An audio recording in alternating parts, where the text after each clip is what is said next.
12B, which is the approval of resolutions adopting fiscal year 2007-2008 annual operating and capital budget for the city and for the redevelopment agency. Mr. Royce. Mr. Mayor, members of the City Council, I'll give just a brief introduction here. This is, of course, our annual budget presentation before the City Council and is a follow-up to the study session that we had previously on this item. Before I get into the budget, though, I'd like to take the opportunity. It's not directly related to the budget, but included within the budget is the Assistant Public Works Director / City Engineer, and Henry Louie is here in the audience this evening. It's his first day on the job from the town of Los Altos Hills. And just like me, he starts with a long day, including a council meeting. So we're happy to have him on board, and he'll be working with us on the capital improvement program as we get into that later. Welcome, Henry. It's good to have you. And not all days are 15-hour days, but, you know, that's the way the game goes. Just twice a month. The document before you that we've presented technically is a balanced document, and we're pleased to present that to you this evening. There are a couple of caveats, though. Within this document, we have established and are utilizing reserves for retiree medical expenses. We're trying to set up a separate reserve, if you will, to cover those expenses as we expect them to be obligations for the city in the future. In addition to that, we've deferred a major purchase for capital equipment, and what we're proposing to do is to make that purchase after we close the books this fiscal year. We want to get to a point that we're funding these things out of our operating budget so that we can truly represent that we've got a balanced budget for an operating scenario moving forward from year to year. At this point, with those caveats, we're using the reserves to establish a separate reserve account, and we're deferring purchase of capital equipment, which I think we can legitimately do. We hope to be able to fund those things with monies that we've accrued with savings this past year, provided that we don't spend every dollar that's been allocated within this year's budget, and presuming that we've been sufficiently conservative with our revenue projections for the fiscal year. We anticipate having the reserves in order to be able to make the equipment replacement purchase, but we'd like to defer that action until after we close the books, probably this fall. The document before you includes a number of cuts this year. They follow upon even more severe cuts from last year, as you will recall.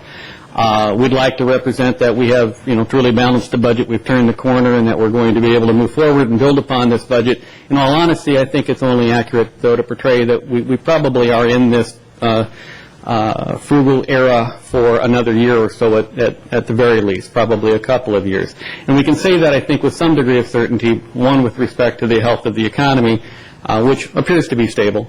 But secondarily, we know that there will be some increased obligations and expenses that the city will face moving forward, including the retiree medical, which will continue to be an additional obligation for us moving forward, the equipment replacement fund that I mentioned, the fire obligations that we've talked about previously. And so we're approaching these, or this issue from the standpoint of proposing a budget that is working towards a sustainable a document that will allow us to achieve an operational level of services that we can move forward and sustain into the future.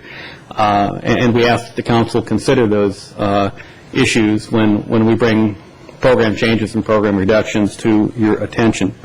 Tonight, it's our hope to outline a little bit of the history that got us to this point, summarize what's in the document, talk a little bit about the CIP, and we'd like, as I mentioned earlier, to pay special attention to the Holly Street project, which is one of the CIP proposal, or one of the specific projects within the capital improvement program, the CIP, that has been the subject of some attention.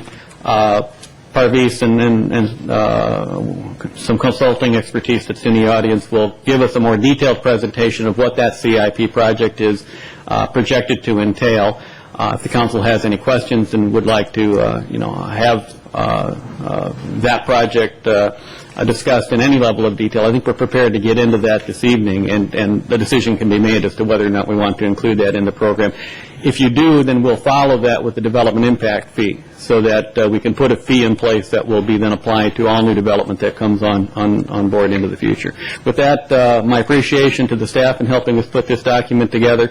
Certainly the Finance Department, Jeff Maltby and Rebecca have done an awful lot of work, burned a lot of midnight oil in order to get this document to the state that it is, and we certainly do appreciate that throughout the city. And with that, I'd introduce Jeff, and he can walk us through the document.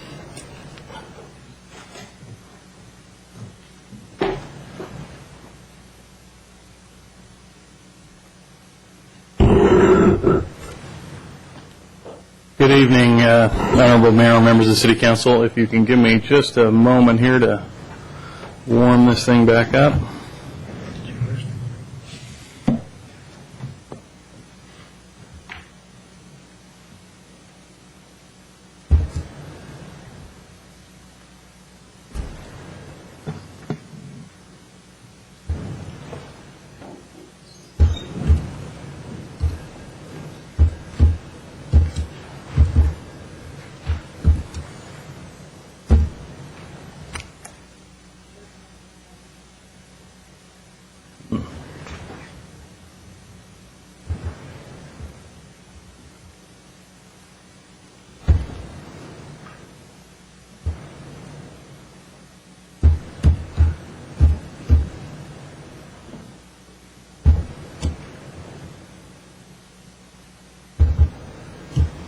So, Mark, while we're waiting, you mentioned there's ultimately we close out the fiscal year, there's surplus funds, hopefully, and they move over into the capital fund.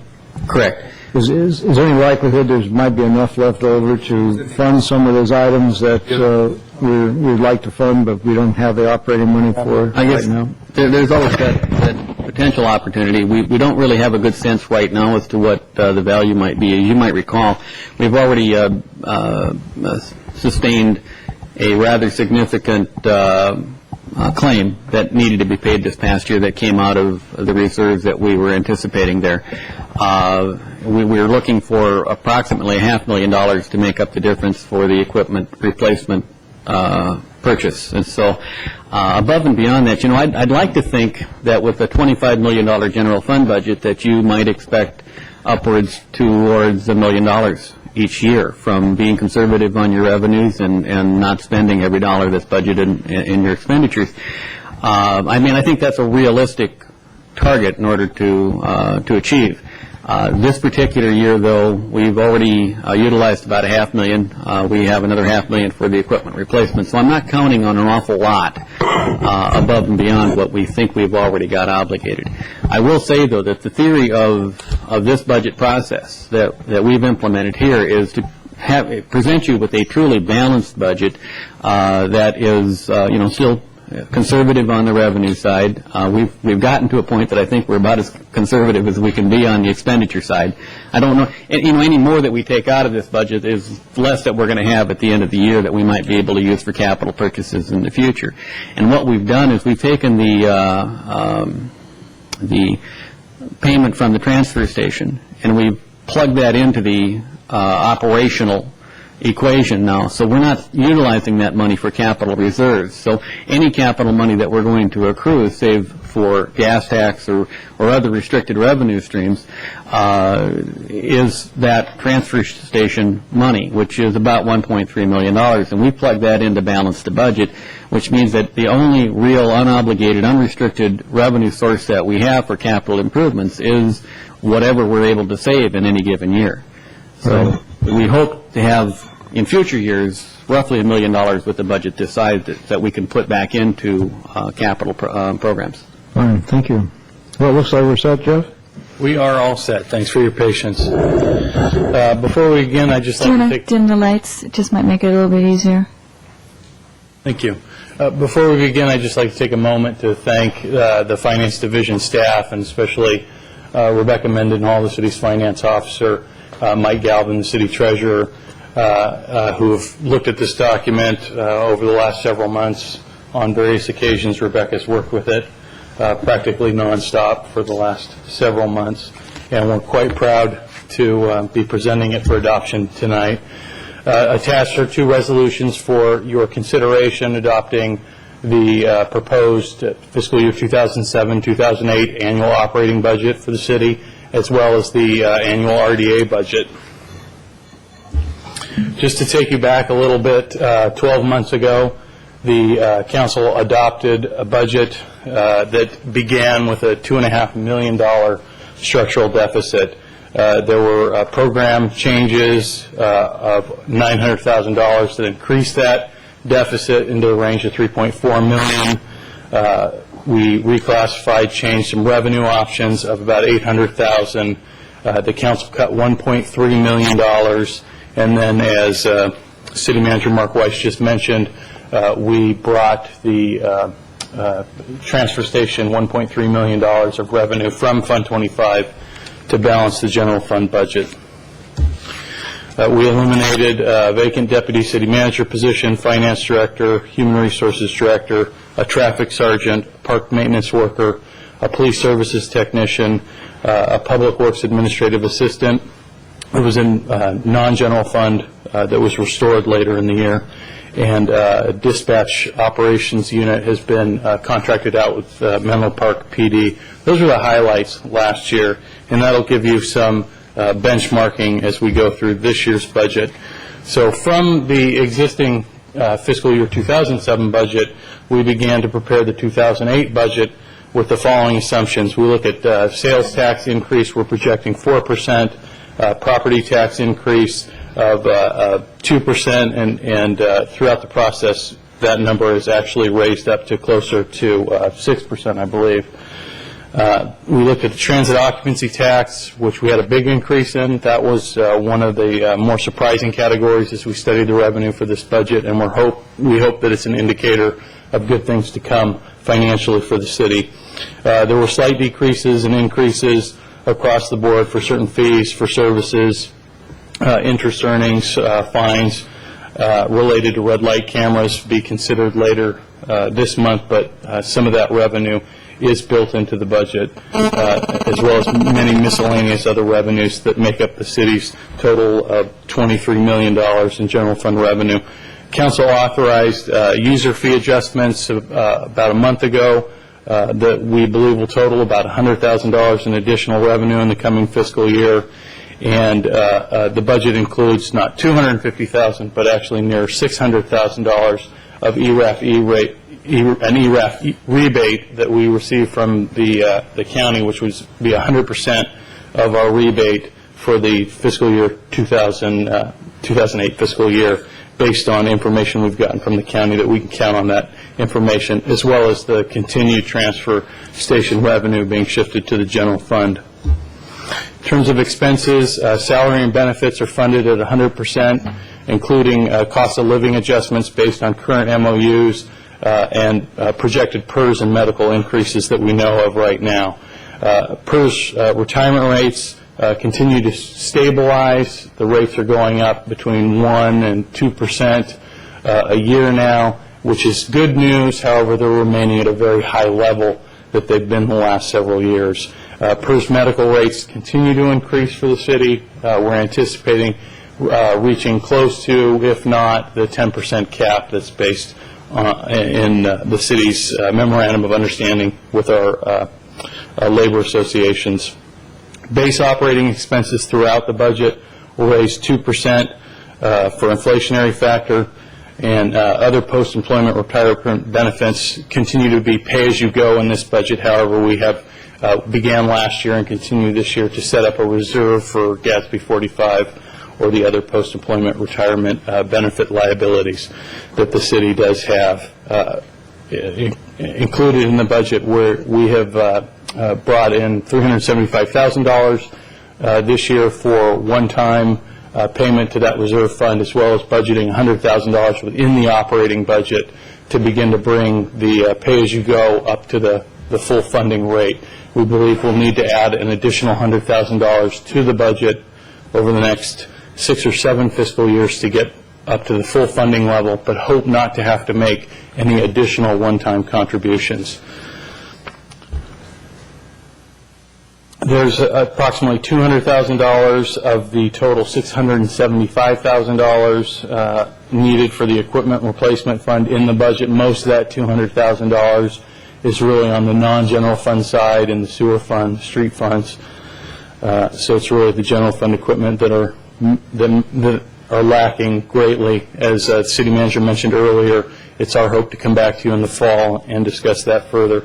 The fire department increase at 4% to account for payroll adjustments and to be similar to how we anticipated all the other departments rising. As we don't have fire salaries reflected in our budget, we're trying to anticipate what the overall operating line item impact is for next year, and we believe 4% is fairly accurate. On May 7th, staff met with the City Council in a budget study session. The City Council reviewed and discussed staff recommendations for a balanced fiscal year 2008 budget. The Council provided staff with a number of policy directions for proceeding with the preparation of this budget document, and all of those directives have been included in the proposed budget. This slide will give you some idea of what you did the night of the study session. Really, we began that evening with a $108,000 structural deficit. We had a whole number of items that staff was recommending to add to the budget, including adjustments to revenue up and down that we were aware of, increases such as increasing the money budget for credit card fees as those were going up, and numerous other areas including fire, community development, parks and rec, police, across the board, making some adjustments, additional money for the upcoming elections, and the recent changes in postage rates. There were a number of revenue and reclassification options that the council was able to consider and direct staff to include into the budget to help begin to chip away at the deficit, and then the council elected $575,000 of budget reductions. This will give you some idea of how those reductions played out throughout the city operating departments. As you see, the first citywide Gatsby 45, that's the $100,000 impact into the operating budget to begin to build the pay-as-you-go up to the full funding level. City Council reduced their budget by 2.9%.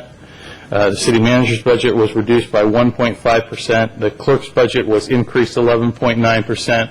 Again, that having to do with postage rate increases and $25,000 that was put into the budget for the upcoming election. City treasurer reduced the budget 18.8%. It's a relatively small budget, but the treasurer recommended eliminating funding for a deputy city treasurer. Administrative services was reduced by 8.6%, approximately $200,000 reduction. Community development saw an increase as there was a need to change some of the funding structure there in terms of providing planning hours and planning manager support for the division versus continued planning director consultant hours, as I'm sure you recall. The fire budget was increased 2.1% over what was put into the base. The police budget was reduced 1.4%, most notably a vacant police officer position, and the Parks and Recreation Department was reduced 0.3%, Public Works 7% reduction. This will give you a little more detail on what was done during the study session and what are the major changes by department within the 08 budget. The Belmont San Carlos Fire Department, $75,000 increase for South County Fire, or that actually should say Belmont San Carlos Fire, to fully fund the base budget based on the new formula.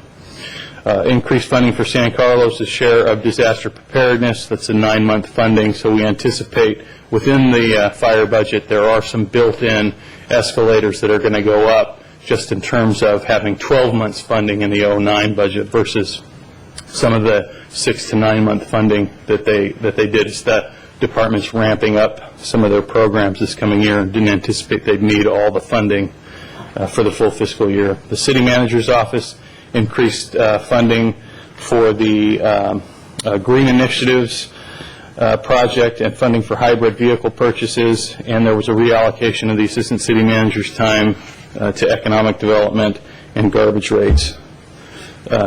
City clerk, again, general election services, postage, meter rental increases. We also centralized all the postage and mailing services that previously had been spread out throughout many departments' budgets into the city clerk's budget, so we can track that a little more effectively citywide, and the clerk will maintain that budget in the future. There was an upgrade of a senior administrative clerk position to an administrative assistant of about $4,000, and then again the city treasurer eliminated the deputy city clerk. Administrative services, we had the increase for the credit cards.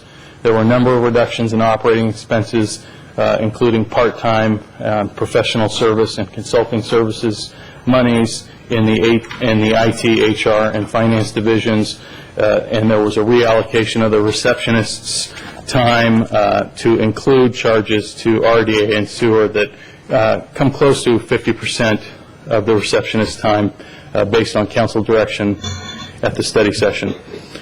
Community development, we converted the outsourced planning director into the full-time planning manager position. Its class spec was approved earlier tonight. Increased planning 2 hours. There was a large reduction in zoning revenue, so we'll monitor that one fairly closely this year. If by mid-year those revenues are back up or we're seeing anything that continues to be unusual, we'll be reporting back on that. There was elimination of a part-time position, funding for that position in the building division of the Community Services Department. Parks and Recreation had a number of reductions and changes. There was a reduction in hours at the youth center.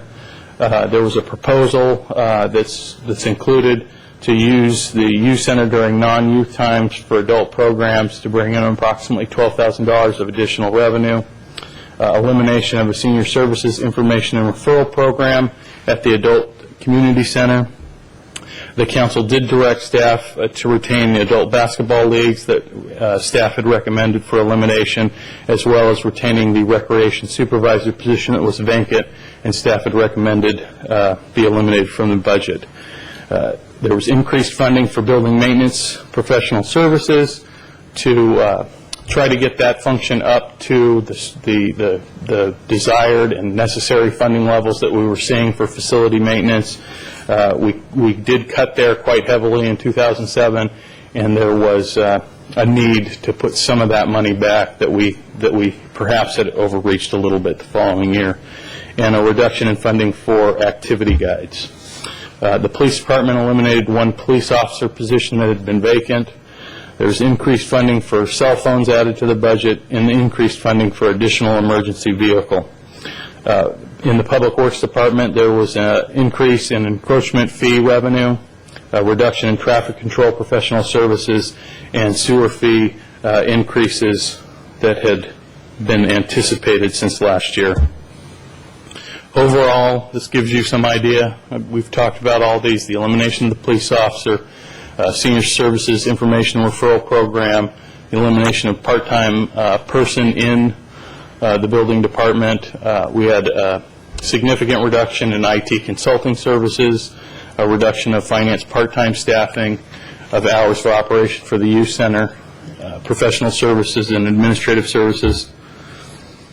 The equipment replacement fund, we've talked quite a bit about that, so I won't continue. There's about $475,000 that's not included within the budget that we'll be bringing back some sort of funding recommendation, hopefully the full funding level based on savings from the 07 budget.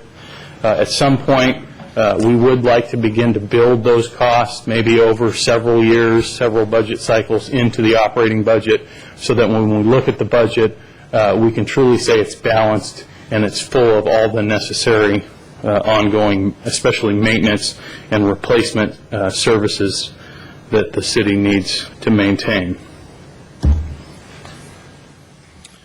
Just give you an overview of the general fund budget. The beginning fund balances are in the top line there. This year's the proposed 2008 budget, $23 million in revenue against $26 million of expenditures, with an additional $3 million of transfers into the general fund from other funds paying the general fund for service, with some small transfers out to some projects and other things. When you add those highlighted items up, you have your balanced general fund budget for the year. And then in addition, we had some one-time transfers out. That's the Gatsby 45 money, the 375, which is really just moving line items right now from unallocated fund balance to a reserved fund for Gatsby 45, and then an additional $110,000 that the general fund is loaning the NPDES fund, the National Pollutant Discharge Elimination System fund, for a shortfall in revenue. Essentially, we hadn't been budgeting last year the correct amount in terms of what the county's share of our revenue was for their program. We believe we have it right now. Over the last 2 fiscal years, the general fund has loaned NPDES approximately $610,000 that at some point we'd like to get back, but that does not seem likely at this point until NPDES fees are raised citywide. While the NPDES budget is balanced this year, and we believe it will stay in balance this year, essentially the city is subsidizing it regardless through staff efforts on that program until, like I said, fees are raised. And then it shows the ending fund balances at the bottom.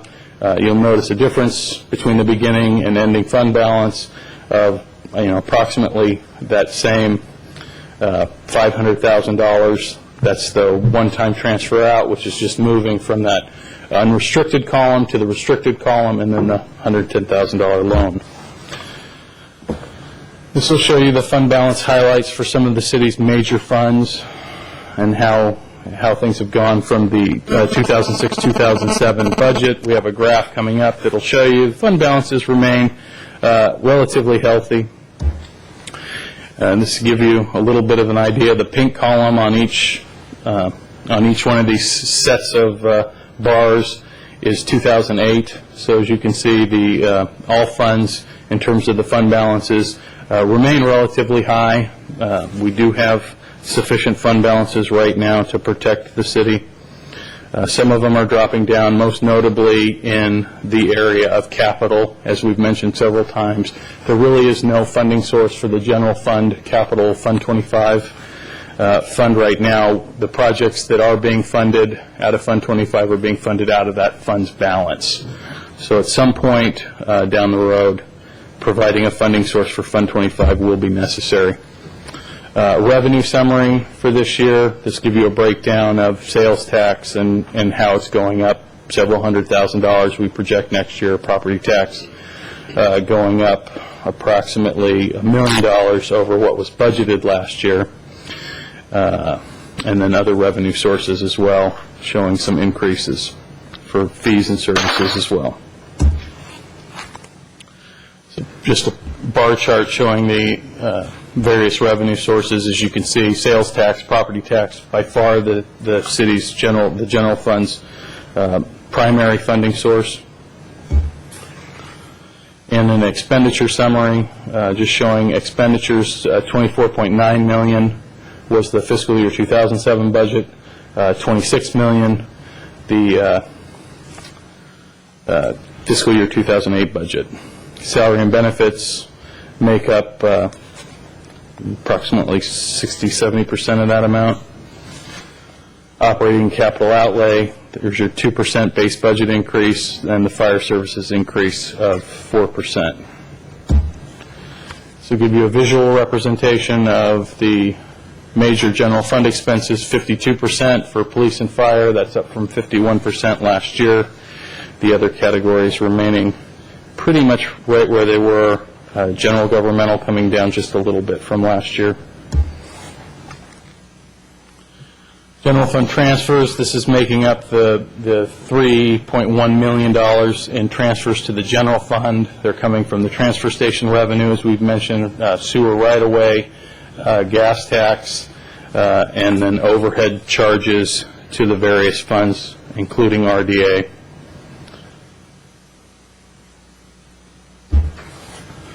Moving into capital, and I'll just talk about this briefly. There are many projects through various capital funds. Sewer replacement fund, $1.5 million in sewer replacement, the most significant. In gas tax, the annual street resurfacing projects of $1 million, the most significant projects there. Capital improvement fund, which would be Fund 25. We have two, one previously approved remodel project on the second floor of City Hall from last year that we're rolling forward money this year, and a new proposed first floor remodel. Those fundings will be coming from Fund 25 funding from a reserved account for building improvement projects only, the city's building improvement, facility improvement projects. Those are some of the majors. In addition, we have a CRM project that had been previously budgeted in the capital. That's a citizen relationship management program to purchase software that would allow the city to track incoming calls and requests for service, route those internally, and be able to monitor the timing and response to the citizens or internally to the clients at the other departments on those requests. The budget does show that project fully being shifted to fiscal year 2008. We're right at the cusp of recommending a preferred vendor to the council for a contract consideration coming forward at the next meeting. I understand now just in the last few days that the preferred vendor would like us, if the council awards a contract, to issue a purchase order to them this fiscal year. So it may be, and I'm noting it here, may be required that instead of rolling the full amount of $102,000 to next year, that about $90,000 of it would actually be spent in the current fiscal year and just a little bit carried forward. Park and Lou, there's several things going on there. The master plan, Parks master plan, $145,000 design, specifications for Heather Field. The fiscal year 2008 budget represents the first opportunity for the city to use Measure G funds that have been accumulating for 8 years now, approximately $1 million, $900,000 million. It's being proposed that play equipment at Burton Park and Burton Park tennis courts projects and a score booth at Highlands Park, as well as tennis court repair at Agoura Park, all come from Measure G funding. In the next 2 years of the budget, there's also some additional funding set aside for a non-identified, I believe it's about $300,000 for a non-identified field renovation project. Redevelopment funding contained in the capital improvement, continuation of the first-time home buyers program, and funding for a drainage master plan. The city also has a history in the budget of maintaining an unfunded project list. This maybe will tie in with some of the discussions you had on earlier agenda items tonight, but this will give you an idea, and I believe when you add this all up at the end, it's about $77 million. One project on this list that you can see there that's been discussed several times tonight is the Holly Street 101 interchange project. Public Works Director Parviz Makhtari is going to talk about that a little bit more in just a minute. But there's quite a number of other projects, including $13 million in drainage projects, $2.5 million, $3 million really in facility and park improvements. A number of fields improvement projects totaling several $1 million, and like I say, when you add all this up, approximately $77 million in unfunded capital improvement projects for the city. We have just one more slide to talk about, and then I'm going to turn it over to Parviz. We talked about this at length during the study session, moving ahead past fiscal year. If I could break in, we need a motion to continue beyond 10:30. So moved. All in favor? Aye. Thank you. Continuing on, just take a brief look at what we see coming or potentially coming in fiscal year 2009, these considerations really help drive the staff to make the type of recommendations that we did make to the City Council, recommending the elimination of several positions in the city, vacant positions, and doing a little bit of restructuring to create an additional vacancy. As mentioned several times, we have about a $600,000 gap in our between our pay-as-you-go and our full liability for GASB 45 or our other post-employment retirement benefits, primarily retiree medical, that need to be built into the budget. We'll do that over the next several, 6 fiscal years actually, by adding $100,000 a year to the budgets. We're anticipating that fire costs next year will grow somewhere between $200,000 and $400,000. Based on some of, on the conservative side, what we see already in the existing budget that would just be maintaining the existing service levels, but instead of in some of the cases within the fire budget for a 6 or 9 month period of time, that in the next budget they'd be funded for 12 months, in addition to just normal inflationary and salary growth factors that would be out there. On the high end, $400,000. We do have a formula in place. It's new to us, so we don't really have a history with how that'll work out. So just putting that out there, that's a possibility that we're watching, and we'll continue to monitor this fiscal year. Employee and retiree medical increases near the MOU cap at 10%. PERS retirement contributions, while they've levelized, they remain very high for safety, well over 30%. And miscellaneous, well over 20%. The $475,000 for equipment replacement that needs to be brought into the budget, and a dependence on receiving the annual, this says $250,000 ERAF rebate, but it really should be closer to $600,000 ERAF rebate that we've built into this year's budget that is not within the city's control to get back. That's the Education Revenue Augmentation Fund. The city's school districts are currently in a basic aid situation. They don't qualify for the additional funding from the state. The county has chosen to return that money to cities whose school districts are currently basic aid. Fund for Capital 25, as the city manager mentioned earlier, there's no current funding. At some point, $500,000 would be bare bones. We're hoping to get out about $1 million a year out of the existing operating budget in terms of savings that could be rolled forward into the Fund 25 capital projects in the following year. But again, there's only so far that so much of that we can control, and as we continue to have to reduce the operating budget, our ability to generate savings from it becomes further reduced.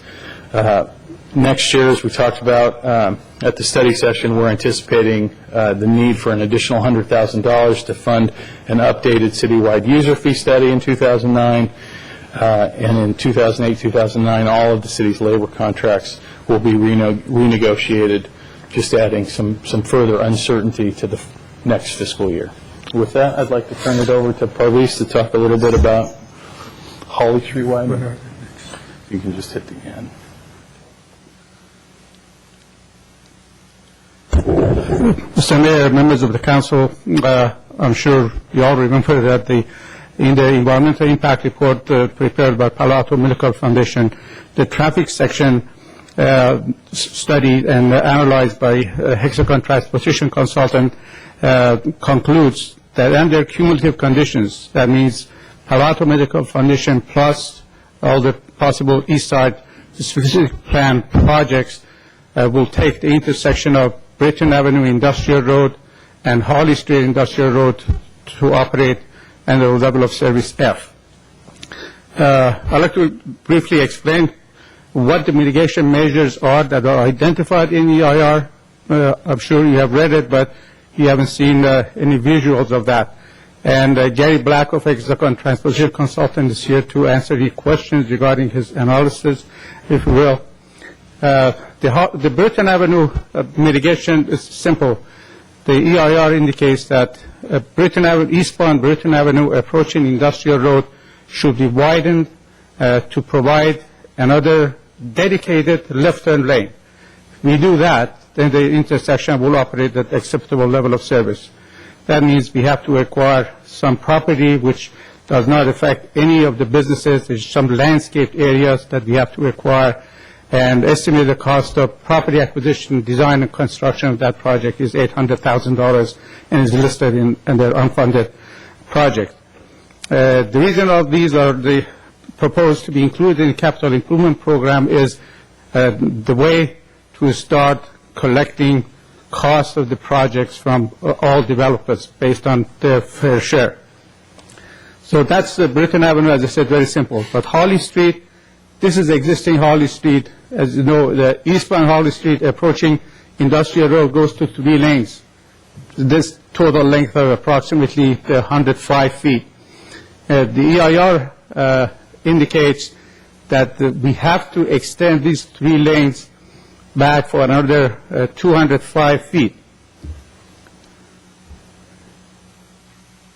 Again, this is somewhere from the existing, and we go back about another 205 feet, fronting 5 houses. And the way to do that, basically, we have to add another 10-foot wide lane. The existing lanes are 20 feet, so if we add another 10 feet, we will have 3 10-foot lanes. To do that, there are sidewalks on both sides, and there's 5 feet of public right-of-way behind sidewalk on both sides. So we just move the sidewalks on both sides back into present people's front yards on both sides. So 5 feet from the north, 5 feet from the south. We will add 10 feet to this section, and we will have the 3 lanes. During this analysis, we show that the westbound lanes really will not change. Right now, just 20 feet wide, and parking is allowed outside of the PM peak hour, so they will not lose the parking, and it would remain the same the way it is today. However, on the south side, not only they lose the 5 feet of the landscaping in the front yard that is within the public right-of-way, they will lose on-the-street parking, because these 3 lanes are going to be required 24 hours a day for the traffic. However, EIR indicates that this improvement will not mitigate the impact. In order to mitigate the impact, the Holly 101 interchange has to be modified.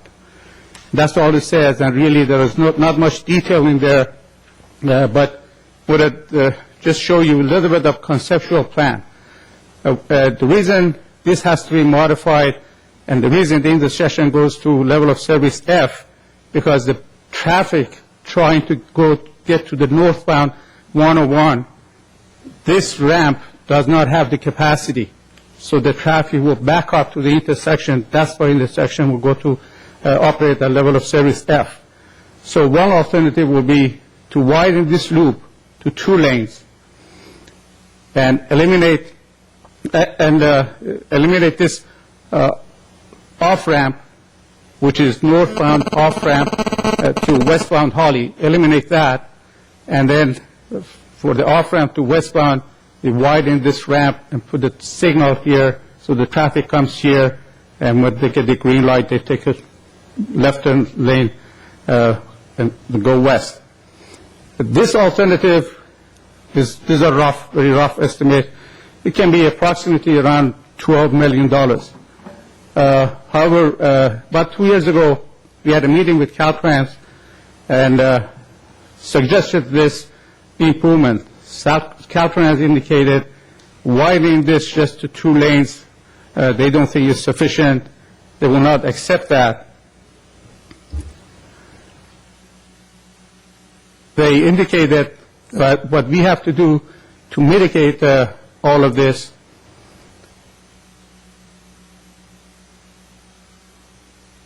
is, see, I'm just finding the colors there. Yeah, this is the 2 left-turn lane, Gary, right? Yeah.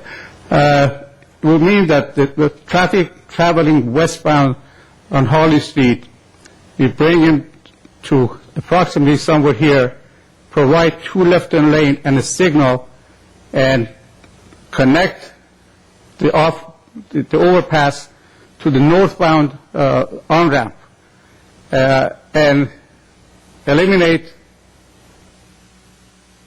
this and these two loops. What that does really, and the on-ramp to the northbound should be widened to 3, Caltrans has indicated minimum 3, possibly 4 lanes, one of them for HOV.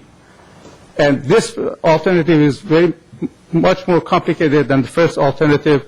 That's why we have estimated that putting this in the capital improvement program at the estimated cost of $24 million.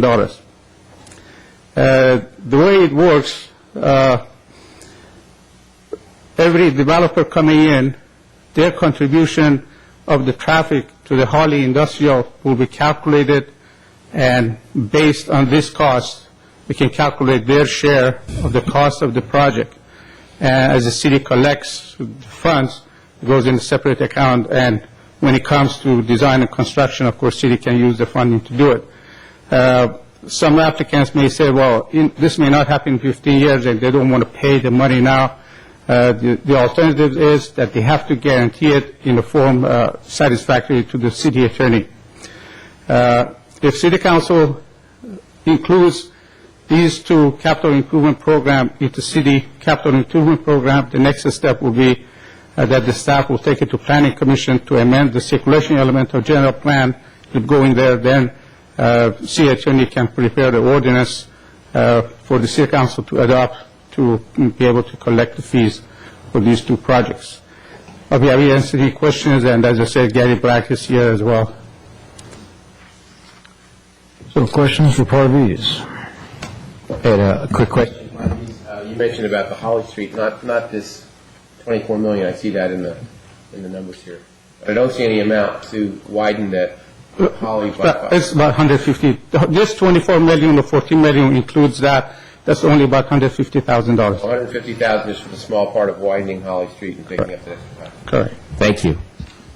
Parviz, just for clarification, when you talk about the $24 million that it would take to do this project, and basically allocating it across all projects on, I'm assuming the east side, probably somewhere north of Britain, but south of Harbor. Approximately, you're correct. Is it feasible, I mean, just from a business perspective, or having businesses come to San Carlos, to expect them to fund the $24 million through developer fees?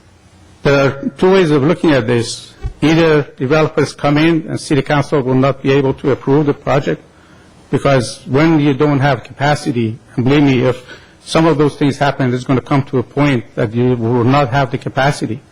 So that's the two options. The developer can come in at the beginning, if there is no capacity, you don't even submit application or pay the fee. So I think some developers would rather pay the fee rather than not do anything. I guess, awed by the $24 million fee, and I'm wondering over what period of time we expect to collect that, and kind of typical of the cost increases that we've seen just in other large public works projects, not necessarily here in San Carlos, but, I look like at the Bay Bridge, for example.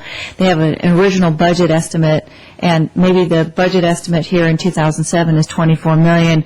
By the time the funds are collected and the design is done and the work is begun, it may be $30 million. You're absolutely correct, but the way it's done, if you collect the money so it earns interest, and let's say the interest is equal to inflation, so that's about, we are okay. But if they don't pay it up front and they're going to guarantee it, they have to guarantee it and pay their share based on the cost of the time they pay. And the other part of this is, if this is approved by City Council, whether we have to meet with Caltrans and, fine-tune this, then there is some outside funding, and I'm estimating either one would probably 20% outside funding, 20% cost of outside funding will become available, that will be deducted from total cost, and developers pay their share of the balance. And you think that that's coming through either state grants or federal grants? San Mateo County Measure A, the state, possibly some federal grants. there's money out there, Parviz. I know you'll find it. There is money out there. All right. And then the last thing is just in terms of estimates around time frame. So if we were to say, yes, we need to bite the bullet and start to look at moving this forward, is this a 5-year, 10-year, 20-year project? This one, I will say 15 years, and it comes to a point that the developer will pay as a condition, and after 15 years, or you can decide, make it 20 years. If by then city does not construct a project, we have to refund the money to the developers. Britton Avenue, less, I would recommend 10. On Britton Avenue, that's simple and should be done. So the time frame will be dictated that way, and developers pay accordingly. And if every 3 years, actually, city has to prepare a report. What have been done with the money? Where is the project? What is the schedule? And after the 15 years or 20 years, if the project is not done, then the city has to refund the funds to the developers. Okay, thank you.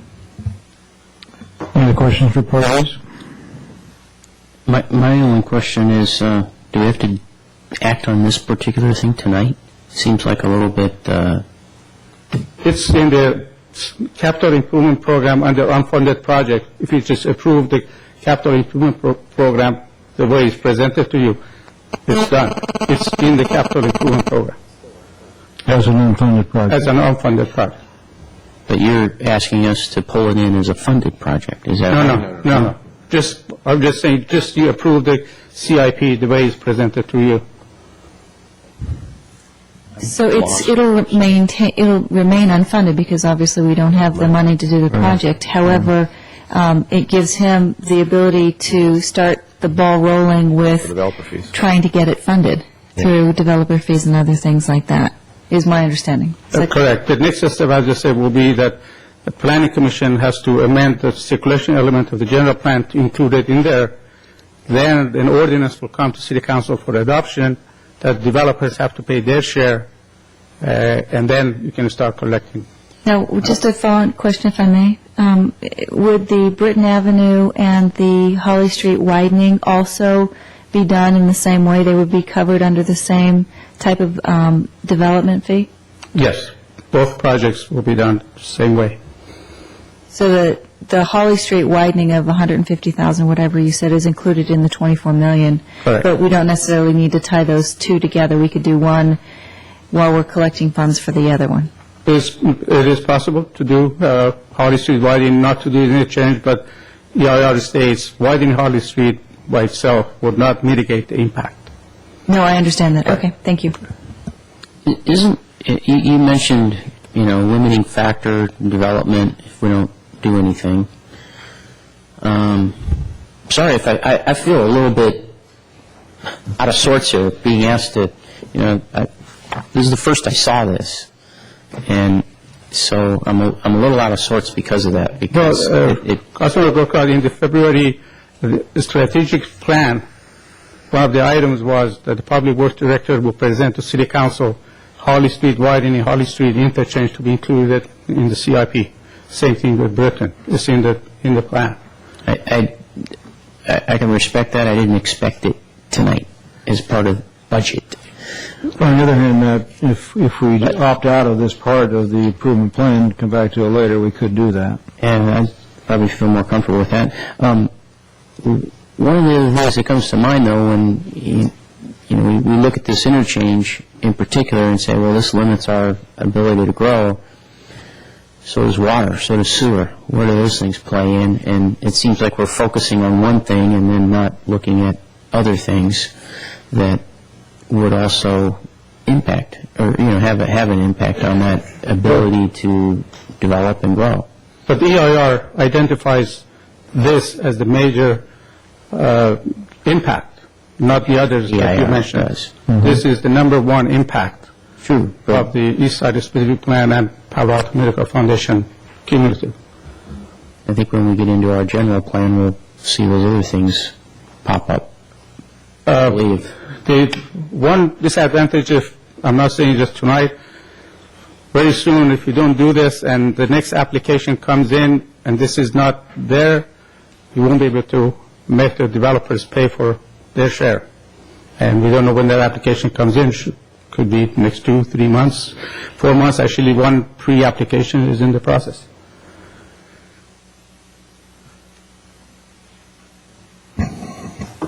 Just to back it up, Okay. I mean, this is really just the first step. It will come before you several times. For example, with the change in the circulation element. An amendment to the circulation element of the general plan will have to go to the planning commission and into yourselves. And we have to have that done before we bring a development fee change to you, because it has to be consistent with the general plan. So this is just an initial step to put it in the unfunded CIP, which looked like a pretty extensive wish list anyway. I mean, in terms of, first steps, it's not a giant step. It's just a little nudge along the way. Well, let's move back to the operating fund, shall we? We can come back to this in a minute. And before I do that, I'd like to give Jake Lilly a chance to talk to us. I think he's been waiting and might have to leave. Mr. Lilly, Shelter Network. It's not, but that's all right. I promise to be very, very brief. I don't want to take much of your time. I have some stuff here, but I just wanted to say that my name is Jacob Lyle. Thank you for the time letting me be here tonight. I represent Shelter Network, which most of you know is an agency that provides services to homeless families and individuals throughout the county. And we have 7 site-based programs and 4 scattered site programs. We serve about 3,000 individuals every year and provide up to 150,000 nights of shelter. I just wanted to take a little bit of time to thank you for your support for us in the past, currently and pending. It's because of support from cities and from other agencies that we're allowed to do the kind of work we do, and having the City of San Carlos back us gives us the kind of leverage to be able to go out and get other funds from other agencies. Last fiscal year, 19 residents of the City of San Carlos, including 5 families and 2 single adults, were provided services through our agency. And this fiscal year, it's increased to 31 residents of the City of San Carlos, 7 families, and 9 homeless single adults. And it's because of the funds that you provide us that we're able to do that. I just wanted to thank you again for your ongoing support and for including a funding recommendation of $30,000 for the fiscal year of 2007-2008 to help us continue our work. We hope to be able to partnership with the City of San Carlos in the future to continue providing quality services to homeless families and individuals. Did you have any questions for me about my agency? No, I think we're well familiar with your work. Great, thank you. Thank you very much for sharing and giving us an update. Thank you. I appreciate you for your time. Thank you, Mr. Lyle. Okay, Jeff?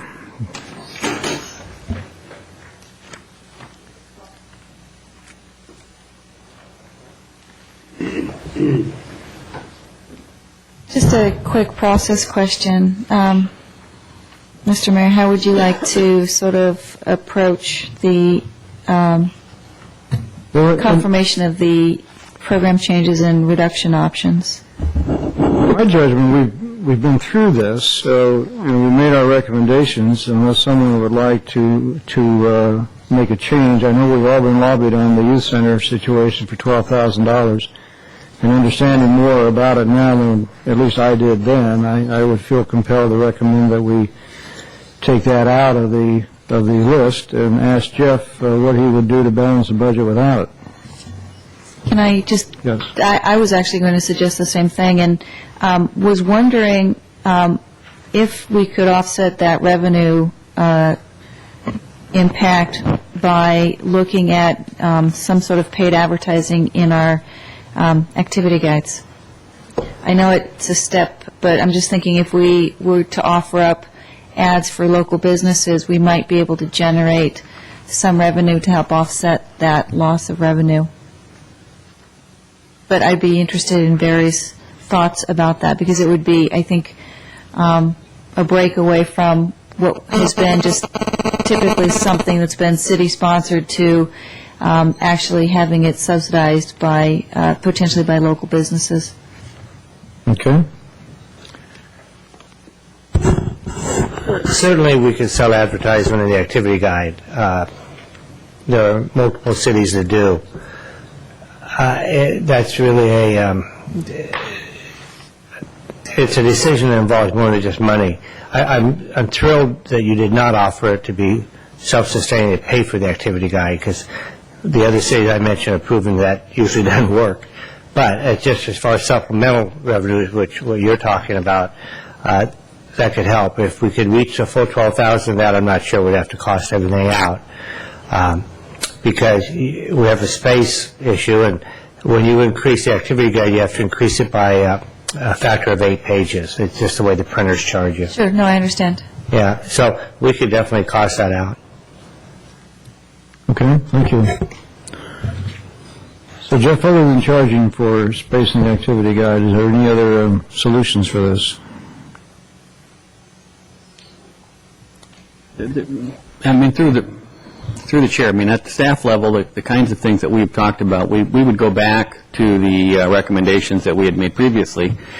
One thought, if we're not comfortable with making the permanent reductions of a vacant position, one thought would be that we could keep a position open for some period of time and reevaluate where we are mid-year and determine whether or not, mid-year, whether or not it makes sense to fill that position or not.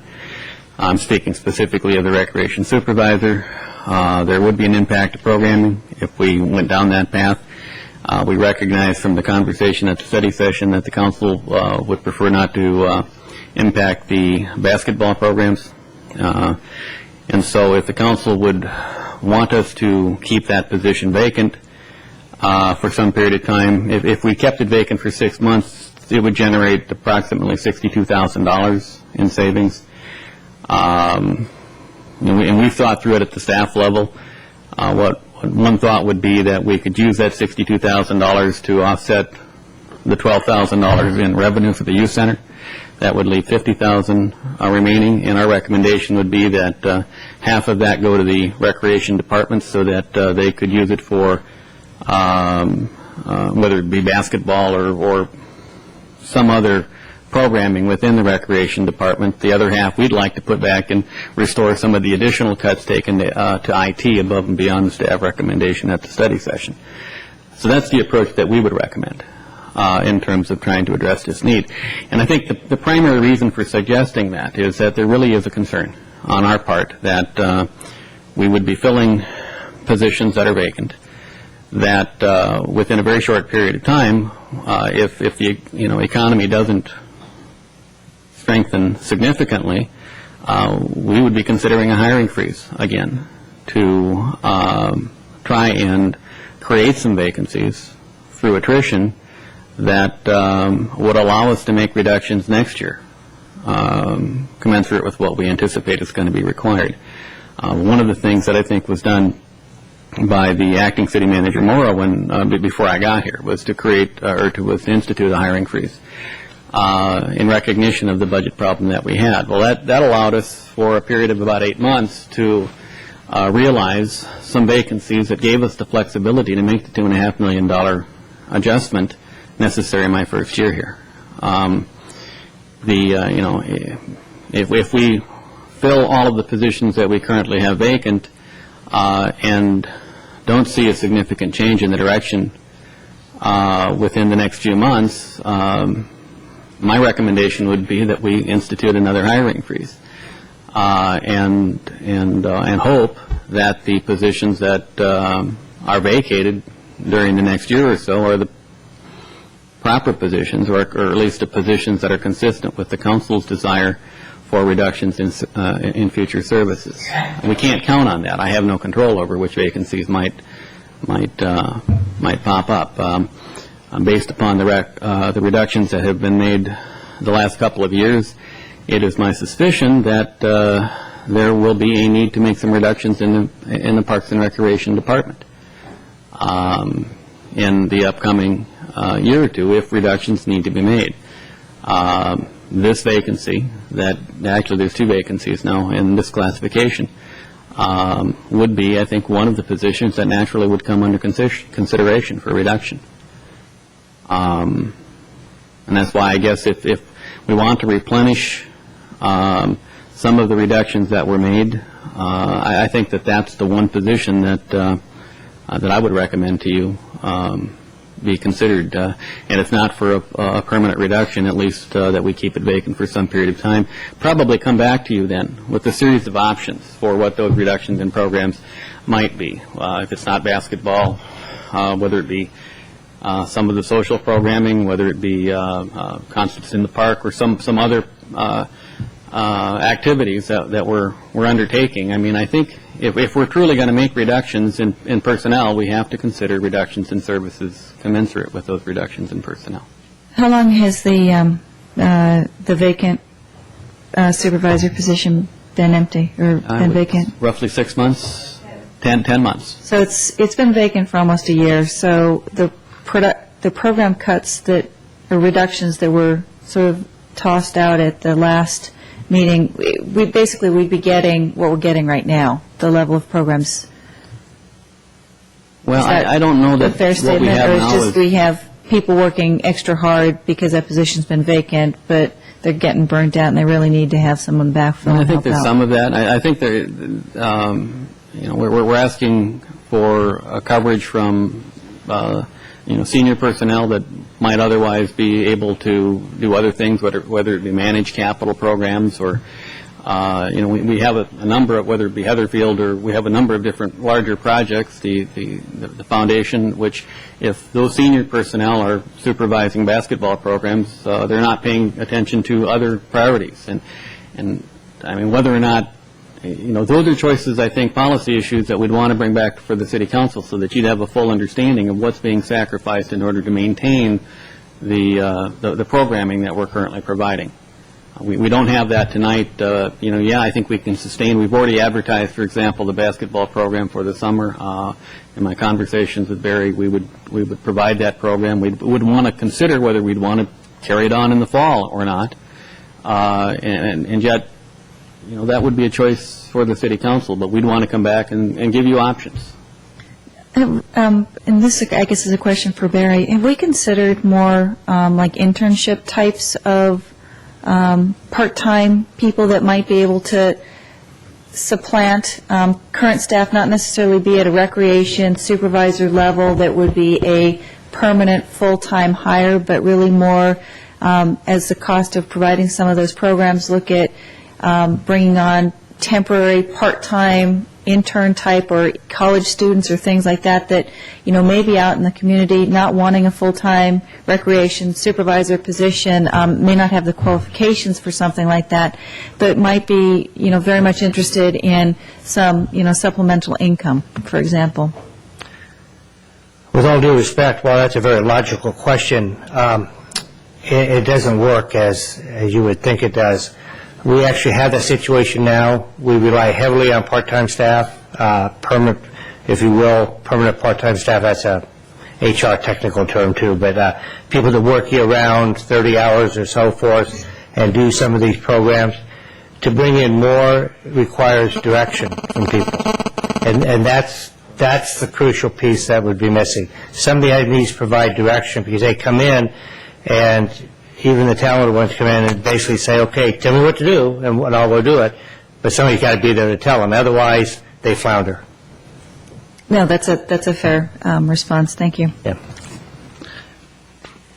Other comments? I'd like to. I'm sorry. I'd like to throw some other things on the table here. It was said about to restore IT that money be used from Parks and Rec, and I would rather not shift money from one department to the other in that regard. I think, I don't know, when I looked at, I hate to bring this up, but I kind of got off the ranch and went and looked at some other things rather than just focus on this list when I was studying all this weekend. And in administrative services, there's quite a bit of money, I think, in additional money being spent on professional development to the tune of $41,000 over and above what was spent last year. And that's, to be fair, it's not over what was budgeted last year. The money wasn't spent, but it is over the money that is forecast or whatever when you add it all up and pay the bills. it's over and above what was spent for last year. That's a lot of money. And so all I'm saying is I think within administrative services, they can find that IT money if they really want to. There's 4 departments in there. There's HR, there's IT, there's administrative services itself, there's something else, I think. But the point is, if you're going to spend an additional $41,000 on professional development, which is, obviously it's training of employees, there's been some changes in that it's a fairly new department, really, and so I can understand spending money on professional development, but I don't know. I think the money can be found there for IT consulting. Just really quick, Nat. Yes. And a question for Jeff. It seems to me that most of the employees are under these memorandums of understanding, their contracts that we have with these different labor groups. And it seemed to me that that we actually increased the amount per contract, or is that $41,000 based on our contract with that particular group? No, that's a roll-up of various operating expenses, but not salary and benefits. So when he's talking about professional development, we're not contractually obligated to any of those monies? I don't believe none of the professional development money that we're contractually obligated to with one of the MOUs is included in there. This would be trainings, day trainings, conferences. It also includes a number of employee dues for professional associations, as well as some regional professional associations that the various disciplines are involved in, IT, HR, finance, regional groups that you pay dues to. So I would note that the professional dues budget within administrative services has been reduced over the last 2 years. So while it's under budget, because we did have quite a few number of vacancies within the department last year, and we really were focused on really reorganizing and starting a new department, now that it's fully staffed and fully functioning, we do anticipate spending the full budgeted amount on professional development next year. And that's really more of a employee retention and morale type of incentive, I'm guessing, rather than, because one of the things that that I look at is, how do we as a city stay competitive and keep the staff that we do have and not look to staff turnover. So, I guess I'm looking at it as, if I believe that staff has done, they've spent a lot of time going through figuring out where they actually may have extra money, and they've given us a laundry list of things that we should cut. And my inclination is actually to follow the recommendation of Mark Weiss in just deferring the recreation supervisor, maybe not for the entire full 6 months, but certainly for them to come back to us and say, here's specifically what elimination or not filling this position will result in terms of specific program cuts, because we keep hearing about programs are going to be cut, but I don't have a sense of what that really sort of translates into in terms of actual impact. And so if the position's been vacant now for 10 months, another couple of months, 3 or 4 months, I don't know pretty much is going to make that big of a difference. Right now, we'll cover the $12,000, and then we also have our mid-year review as well, where we can start to look at where we are actuals versus budget and forecast. And rather than kind of re-go through each thing, kind of push this back on staff to say they've provided us with recommendations. We spent an entire meeting looking at the alternatives line by line by line, which I thought was very valuable, because we could all spend the time before the meeting to talk or to think about some of the implications of some of the budget cuts and trade-offs. But my inclination would be, again, to take Mark at his recommendation to strike the adult use of the youth center, because I don't think that feasibly will be able to get that in, as we all know. And then, again, push back, let Barry sort of come up with an estimate for how much he might be able to produce from adds in the activity guide and come back with a recommendation on that, and then just continue to keep the vacant recreational supervisor position open until we have a better sense of what 2008-2009 budget implications are going to be. Mr. Mayor, I have a question I'd like to take a look at. In here, in the budget, is under police, is money to buy another emergency vehicle, increased funding there. And I know we talked about that last time. Also in the budget. That's the police chief's vehicle, right? Yeah, I understand. Yeah. I know that. Also in the budget, under city manager, we had, I'm trying to find his department here, hold on. We had increased funding for hybrids, and I see a correlation there where we might be able to kill two birds with one stone, because if we buy the police chief a hybrid vehicle, that counts towards buying hybrid vehicles under this green program, seems to me, and maybe we can offset one with the other, find a little savings there. Certainly, take a look at it. Yeah. You know, when we talk about increased funding for hybrid vehicles, do we have a schedule for, are we replacing things that we'd replace anyways? What are we doing there? A couple comments. First of all, I think our original budget for green programs was cut at your last session, and as a result, we don't have as much money for hybrid vehicles as we originally thought. Second of all, the first item on that list is actually not the vehicles, but rather the so-called carbon emissions project, which is going to be somewhere between $14,000 and $25,000. So as we told you at your May meeting, our plan would be that we would do that first and then take whatever money is left over and apply it to the upcoming schedule of vehicles to be replaced, which was originally estimated at the $20,000. And I think that, as I recall the May meeting, you indicated staff had some flexibility among those two priorities to work with the money. As I recall the discussion in May about the chief's vehicle, you had asked staff to explore what the delta was between how much he'd asked for and making it a hybrid vehicle, which presumably would be more than what's currently in the budget. And I don't know whether that calculation's been made yet or not. Yeah, the plan on that was based on the costing information that we've got, and I know the chiefs looked at this the last several weeks to come up with it. There's $21,000 in the budget for that emergency vehicle. We were counting on 10 of the hybrid money to supplement that, to make that vehicle a hybrid versus a normal vehicle. Our hope was to buy citywide 2 hybrids next year and split that money up between the purchases to augment the money in the equipment replacement reserve should we approve that later on in the year. In this case, it's augmenting that additional emergency vehicle appropriation. So that was...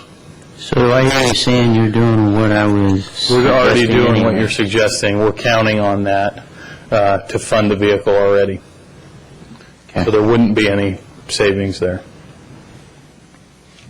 Bob, do you have anything on this? Not so much on this, but I have one quick question. I received 2 letters today, Barry, if I could speak to you about it, concerning, which I never saw in the budget, and I went back and looked over it, a loss of 1.5 months of Thursday night Chef's Club and Young Adults Club Special Needs Program at Loyola. Was that in our budget at all? That's something that's going currently. I've got 2 letters on that. That's not a budget issue at all. That is strictly a staffing issue. We've Is it in the current fiscal year? Huh? I apologize. Is this in the current? That's not a problem. Okay. Current fiscal year or the future fiscal year? Both. Okay. We've had part-time staff, produces turnover more than regular staff does. We've got 2 staff leaving special needs to go back to their initial assignment. They came from like day camp, so they're going back to that. And then the program coordinator, who's the part-time, the key one, as Councilmember Doherty was referring to, has left to take a job with the YMCA. Mm-hmm. We've been recruiting for staff for this program since March. And HR has worked very hard. Our staff has worked very hard. We've done personal outreach to the colleges, the high schools, the counseling offices, all the online stuff, Craigslist, everything we could think of. And we've not been able to fully staff the operation over there. Because of that, we had to look at what our core services are. The core service is the daytime program, the after school, and even though it's summertime, it's still after school for that population. The daytime program is a core service. We need to provide safe coverage for the staffing ratios. So regardless of the budget, if we had been $2 million ahead in revenue, we would have had to do this, and it eliminates a 4-week course this summer during the nighttime. 1 day a week? Huh? It's a 1 day a week program. 1 day a week program, I know, and I'm just reading the letter again, I'm just asking a question. I understand. It says from mid-June until after Labor Day, a 2.5 month, this letter is a little bit confusing to me because the first one says 1.5 in the first paragraph and 2.5 in the second paragraph. And so I guess, let me just ask you, when is it going to shut and for how long is it going to be shut? When is it going to be shut? Shut down. I do know in August, we don't run that program anyway. Okay. Over the past Never years. have. So Okay. August didn't have a program. We start. So it's 1.5. July program. So it's 1.5 months then? I'm referring to Donna, Jim Polydiller, the recreation superintendent. Sure. Probably a little more detail on the timing. Yeah. Good evening. I believe the clarification is there's 2 programs currently running on Thursday evenings, a chef's club and a young adult club. Okay. Both programs service the same participants. Okay. And what staff is looking at is consolidating the 2 programs into one to utilize staff resources available. I'm pretty sure for the fall. And then in the summer, we would just not have either of those programs for the 2 months. Okay, again, now I got 2 months, okay? So, I apologize. What is the time? For the When is it months gonna of close? When is it June gonna and start again? July, I beg your pardon. it'll June? be closed June and July. It'll reopen in September. Because it's always closed in August. It's always closed in August. Okay. Yeah. And the reason it's closed is we can't find staff. Now, are we going to stop looking for staff? Because pretty much we're done, June is done, so I No, we never stop because we always want to make sure that we have full staff. We have one application in process right now. We really need another couple beyond that. So, we're always looking for staff. Okay, well, I appreciate it. I'm sorry to burden the council with this question, but I have 2 letters here, and that's why I wanted to make sure that we... It's a concern, and that makes it a legitimate question. Okay, sorry. Thank you. So we're hearing consensus that we ought to take adult use of the youth center out of the equation, and we ought to put on hold the recreation supervisor position, and at least for a half a year. I would agree with Councilwoman Doherty on that. And I would actually also like to urge staff to come back to us with a NPDES fee proposal to pay back that $600,000 that the loans that are outstanding. So that might be nice to get in sooner rather than later. Yeah, be happy to do that. If my fellow council members agree. I'm not sure what you're talking about. Well, what Jeff was saying is that the general fund has loaned the NPDES fund a cumulative total of $600,000 in change, with about $110 in this year's budget. And so to be able to get those loans paid back, right now they're currently at a balanced budget under the current fee structure.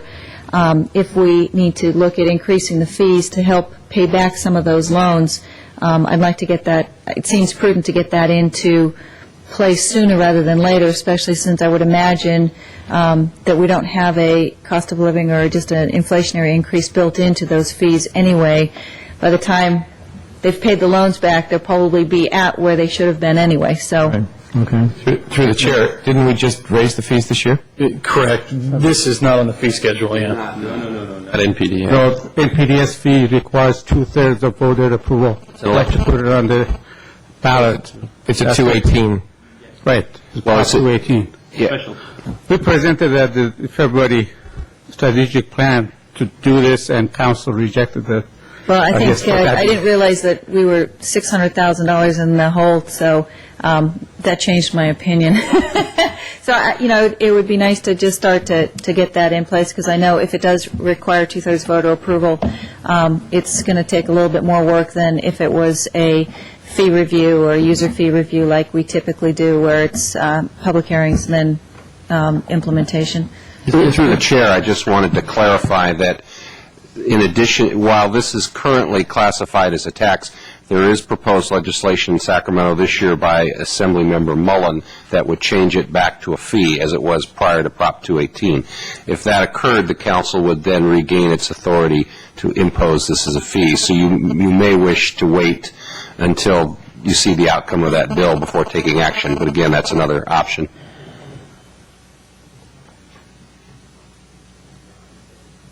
All right, anything else? So I would... the other, just for clarification, the other element of this would be to move ahead with the capital improvement program, including the unfunded liabilities, specifically the Holly Street correction, the interchange correction, although we realize that there's more information needed and it'll be coming back to us, including the funding process, the allocation of development fees and that type of thing. Yeah. In terms of the budget itself, there's no additional obligation to do anything with the Holly Street project. It simply gets assigned a project number and is placed on the unfunded list. Any future activity related to that project would come back to the council for independent consideration. All right, very good. Is there any other comments on what we have before us?